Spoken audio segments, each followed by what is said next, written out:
สวัสดีทุกคนเนาะวันนี้เฮาก็สิมาเอาปลาเนาะกำลังขี่รถอยู่เนาะ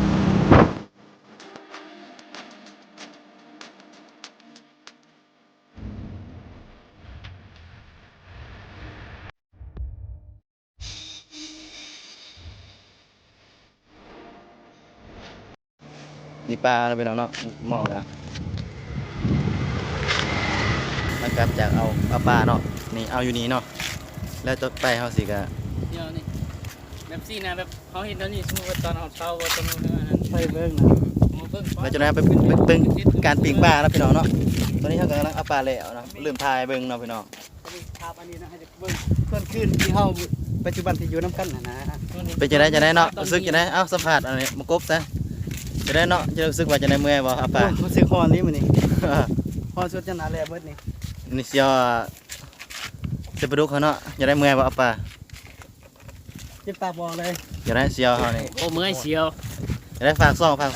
โอ้ฝากช่องโอ้ติดตามได้เด้อทาง YouTube ชื่อช่องก็คือแซนคัมอินดี้ชาแนลฝากติดตามได้เด้อทุกคน ต่อไปเฮาก็สิไปปิ้งปลาเนาะพี่น้องเนาะนี่ได้แล้ววัตถุดิบของเฮา อัน แล้ว นี้คือก่อนการเอาปลา เอาแล้วปลา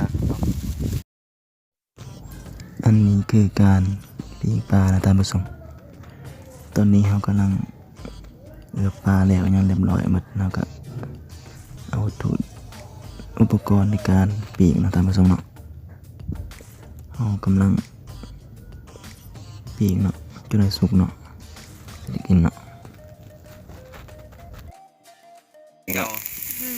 คิดหอแล้วนั่นแหละแค่แล้วรางวัล ก็เห็นได้นะเห็นน้ำหลัก อืม เห็นน้ำมวนนี่ ให้รางวัล เจอใหญ่ของหมาเว้ยไปละเรื่อง ไปตา นับจมุดในครูผลมุดตา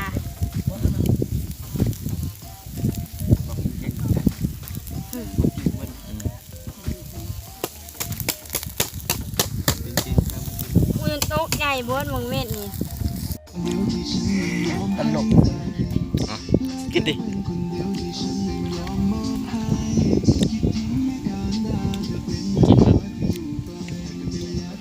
ลูกมาแม่ เป็นดอกบัวเลย อะไรวะ แซ่บพี่น้องอยู่นะที่เก่า อยู่สวนเด้อ ชวน สวนแคมป์น้ำ เฮ้ยครูผู้เช้าเข้ามายังกลัวเข้ามาแม่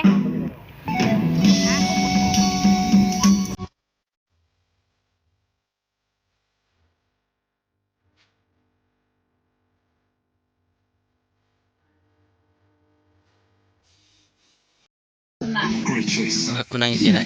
บ่นั่งบ่ได้ นั่งนะแม่ เออ มันเปลี่ยนดาว สั น้ำ บ ค มัน น ละ ก่อน